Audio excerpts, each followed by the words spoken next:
Hey everyone, it's Will Kern from Endless Events, and I'm joined by Ciara Feely. Ciara is a pro when it comes to getting suppliers more sales and helping them get more business. So that's what we're talking about today, is how you have developed a program in conjunction with MPI to help suppliers get more business. Can you tell me, we're going to get into the nitty-gritty here. What are your top tips? Because me as a supplier gets really excited about this. How can I get more sales?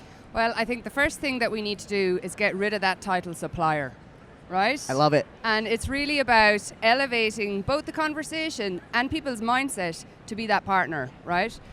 Because when we position ourselves as a supplier, the conversation tends to be all about rate.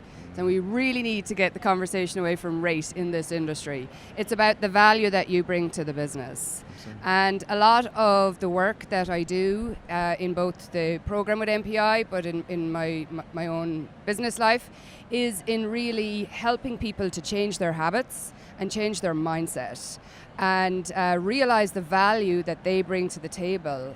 Because I was just in a meeting there, right? And one of the corporate planners said, I need 18 suppliers in order to pull off a really successful event. So we're an essential part of the conversation and of the business of events. And so I'd love to see that word supplier going away and that mindset of how can we truly partner and deliver the value for the client. I love it. I think every supplier desires to be seen as a partner, right? To be brought into the conversation earlier in planning, or to help with areas that you don't necessarily think that they would be a part of, right? For example, an AV company in choosing a venue is very, very common that I think that AV companies want to be a part of. What other sort of tips do you have for suppliers or partners, as I should say, should incorporate to increase their sales? Well, I think number one is let's change the conversation. And, a challenge is how do we open up more conversations also? And a way to do that is how have we positioned ourselves in our sales tools? And do we have the right kind of sales tools? So it's number one, it's about standing out and sounding different and really figuring out what that is for your business and for the type of clients that you're attracting. You don't want every kind of business, right? You don't want every type of event. And there is a problem of over leads being generated in the industry through technology. I'm all about technology, but we want to make sure that we are not overloading our sales teams with leads that are not the right fit for your business. So number one, it's carving out the right message to attract more of the right kind of leads. And then really being clear on how to stand out and sound different. And then once we earn the right to have a conversation, planners want to have a conversation. They want that relationship. That's really important. But they don't have time to try and have that with everybody, right? So it's harder and harder to earn that conversation, and we need to train the teams to how to generate the conversations and then how to lead that conversation, because sales to me is all about leadership. And it's gently leading the client and knowing how they want to buy and being able to match your sales process to how your ideal client wants to buy.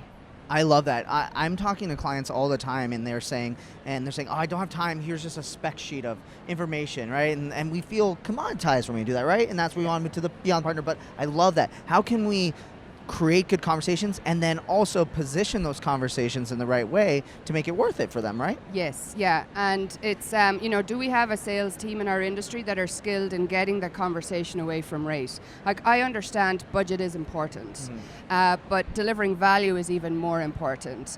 And are we able to have a conversation about return on investment and what is the definition of the return on investment for our particular clients?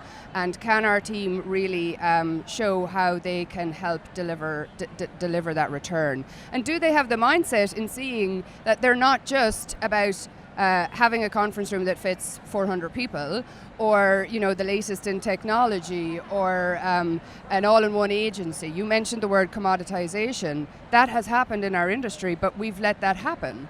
And carving out the right messaging, carving out the right tools, having the sales team skilled in order to lead that right conversation.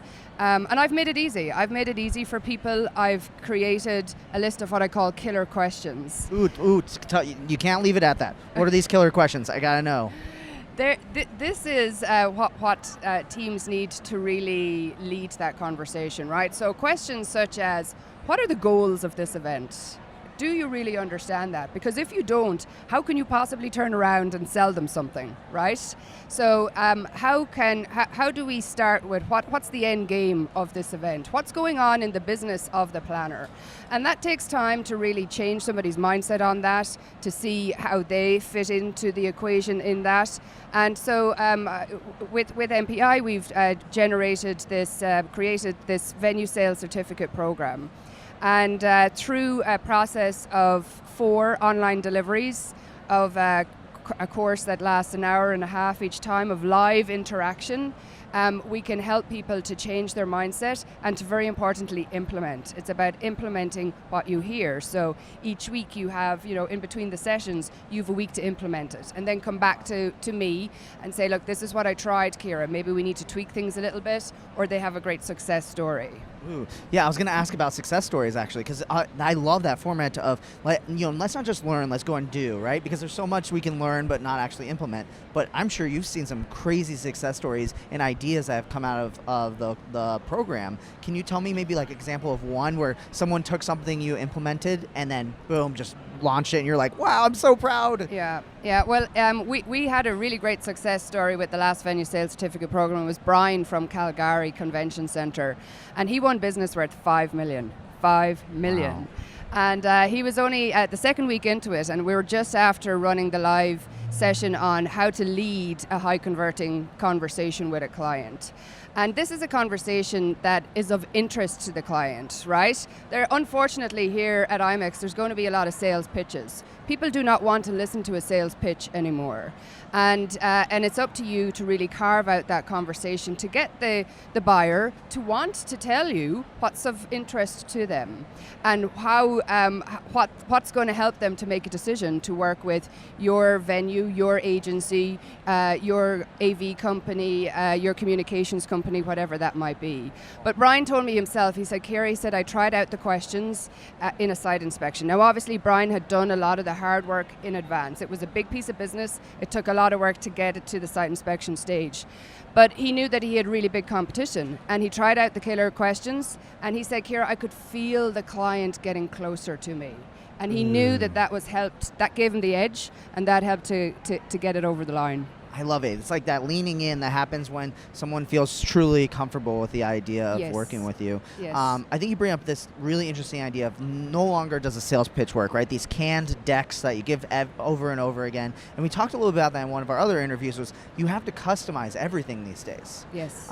What sort of ways do you think that partners can start to customize their I don't want to use the word presentation because the presentation makes you think like PowerPoint deck and things like that, but maybe just their conversations. What sort of ways can they customize it to add that little bit more customization? Yeah, it's personalizing the experience from day one. How much research have you done in advance? Do you understand or have you tuned in to what's the language of that client? There's different industries that have specific languages. There's different corporates that, if you even spend a little bit of time on their website or on their social media, you'll see a consistent message coming through. And are you able to weave that in? I noticed that. Tell me about. That's a great way to open up a conversation. Tell me about. Yeah. Instead of a lot of the conversation is, what are the dates? What are the rates and what are the space requirements? Ooh. And we have to stop that dates, rates and space conversation. And anybody who knows me, you can hear me now. I get very passionate about it. It's getting worked up. But there's a lot more that we can do. And what I love is when I see those aha moments and people try and that we need to build their confidence to have a different conversation and they say, Ciara, it worked. It transformed the relationship that I have with a client, you know? Wow, that's so awesome. Okay, so we're recording this live at IMEX America. So I don't know if this is really in the program. But I want to kind of like throw you a curveball question. So we're at trade shows all the time and at these events, hosted by our programs and everything like that. How can someone maximize their experience to get more sales at a big event like IMEX or the next hosted buyer program they go to or whatever next trade show they go to? Yeah, I run education for IMEX on that, and the key part is education on preparation. and how well are you prepared? It's no longer enough to just rely on a database or somebody else's database. How well have you really put in the time? And when I say time, you need to start 2 months out. It's too late starting 3 weeks out. And some people just, show up and, oh, I'm disappointed I only got 6 appointments.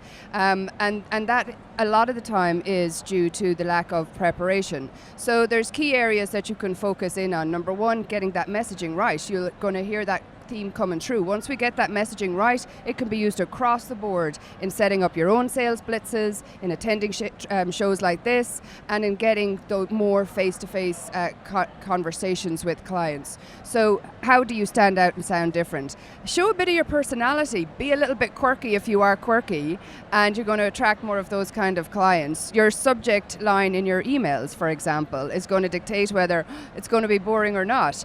Don't try to sell in your emails when you're trying to get ask, I'd love to have a conversation with you. Do not give a really big long sales pitch in an email, because that says to me, oh, I'm going to have to go and listen to the client or to a hotel or a AV company or whoever talk about their business for half an hour. Like what I teach is how the buyer thinks and buys. And I used to be on the buying side of it, and I used to be on the hotel side of it. So I understand both sides of the business. I used to run my own agency also. So, I bring all of that knowledge to, because it's practical. I know it works. And it's wonderful when, you see that magic happen for people. Awesome. And so that's how to maximize people who are coming to you as host buyers. Let's say, for example, someone just shows up. They don't have a booth. They, let's say they're just coming to attend a conference. What sort of tips and tricks do you have for someone who's just coming to increase sales? Don't be on your phone at the stand. Even if you don't have appointments, look like you want to have a conversation with somebody, because people are walking past. by the aisle or anything. They're walking past. I talk to buyers, and if somebody's on their phone with their head down, I'm not going to go up to them and say, even if I'm interested in that country, act like it. Let's say if you're a hotelier, don't be standing behind your desk. Be outside your desk, because you're a warm, welcoming person, right? Wear something that pops out. Yesterday I started a conversation. Bright red with white polka dots. Even if you want to wear, you're comfortable in your grays and your blacks, wear something a piece of jewelry, something or a flower or something that. It's about starting a conversation with somebody. I'd love to redo the lanyards in this industry. Our name should be really big and bold. Ciara here, right? Totally. Because when somebody goes to shake your hands, they naturally can see your name here. And there's that awkward silence perhaps when somebody sees you from a distance at maybe on your stand or at a networking event, and they're like, oh, I met them last year. What's their name? And they're uncomfortable walking up to you because they can't remember your name. But if your name is big and bold right there, they go, oh yeah, Ciara, and up they go to you. So make it easy for people to want to start a conversation with you. Sometimes interesting artwork on a wall can start an interesting conversation. Food really, presented with a wow. That can help people to network. A lot of people in our industry are shy. And ardent extroverts, they are introverts. And so you need to make it easy for people to just come up and say hello to you. And if you see somebody who looks shy, there was a lot of people at the side event last night, and they were walking around, they don't know an awful lot of people. Approach them, because they're so relieved when you walk up to them. They're like, oh, thanks be to God, somebody spoke to me, So make that happen. And I think what interesting thing you said, it was almost like a Freudian slip, I guess. I don't know if I'm using that term the right way, is that you mentioned too that a big part of it is education as well. So I found that it really helps when you can sell if you can lead with education, right? Go have a session, be a keynote speaker, do that sort of thing, because then, people will come up to you and randomly want to talk to you, say, yes. I was sat in your session, and they also then have some reason to say, I know you're an expert, right? So how can people lead with that kind of influence education model too as part of the sales process as well? And I think a key part of that is getting involved in your organization. Volunteer for committees so that you can see on another level across the industry what's important to people. For myself, I decided to write a book. And, I love it. And I did that out of pure frustration because I could see as an agent the proposals that were being sent to me, the pitches that I was been made listen to, and it was killing me that I could see why business was being lost. This is an amazing industry. There's the most amazing people in this industry, right? And I really wanted to do something about it. So at 10 a.m. on June 10th in 2013, I sat down at my kitchen table and started to write a book. And it took me 3 years because I'm a mother of twins and my boys were age 2 at the time. But I've realized that it takes a while to get to simplicity. And this Steps to Win, as I call it, came out of me. It was immense clarity on how the client wants to buy. So that's what I teach in the Venue Sales Certificate program, and I run programs for agencies also on how to really get into the world of your client so that you can be relevant, so that they want to have a conversation with you, they want to call you back, and of course meet you at shows like this. I love it. Well, you kind of teased a little bit about the program that you're doing with MPI. So can you tell a little bit about what that is and kind of where, what people can have come to expect with it? Yes, it's there's one coming up quite soon, and it's run over the space of 5 weeks. We'll have 4 live virtual sessions with me in webinar format, so you can join from anywhere in the world. Cool. In itself, it's great networking because you're joining your peers also from around the world who have a lot of the same issues and a lot of the same challenges as you. Love it. And you get access to a training website. So number one, you get access to that. You'll have bite-size education. Our brain as adults only likes small amounts of information over a longer period of time, so that's how we deliver it. And then mixed along with the live, they need access to the trainer, right? They need to be able to ask their questions and make sure that it's relevant to their market, to their specific company or industry. And then we have assessments, and we make sure that implementation is happening also in between the sessions. So you can go to mpIweb.org/venue sales and find out more information on that. I love it. And we'll definitely link it down below so that way you guys can go check it out. It's going to be absolutely fantastic. Just in the time that I've known Ciara, I know she is a boss when it comes to sales. So if you're looking to increase sales, she's the woman to know.